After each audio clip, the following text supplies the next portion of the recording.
না আজ অনেক সকাল সকাল ঘুম থেকে উঠে গেছি, একটা রিলস বানিয়ে নি।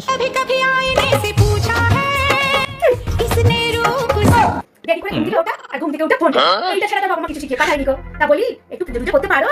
হ্যাঁ মা আমি সব কিছু পারি। দাদাই স্নান করে নাও, পুজোটা করতে হবে আজকে। হ্যাঁ মা এখন যাচ্ছি, আমি পুজো করতে পারি মা, এখন যাচ্ছি। কোন দিক থেকে ঘোরাই জানো? এদিক এদিক। একটু যে শোবো, পুজোটা না শেষ হলে শুতেও পারছি না। ও মুখটাই কি ব্যথা করছে বাবা। তা বলি কই গো মা, পুজো করছো? বাবা তো কিছু পাচ্ছি নি গো। হ্যাঁ পুজো করছি। ভজন করতে কিছু পারো? ভজন? হ্যাঁ পারি ভজন পারি। হ্যাঁ একটু জোরে জোরে ভজন করো দিদি। হরে কৃষ্ণ হরে রাম করো, আমি একটু শুনি যদি বুকের ব্যথাটা কমে। হরে কৃষ্ণ হরে রাম জোরে। হ্যাঁ করছি হ্যাঁ করো তাড়াতাড়ি।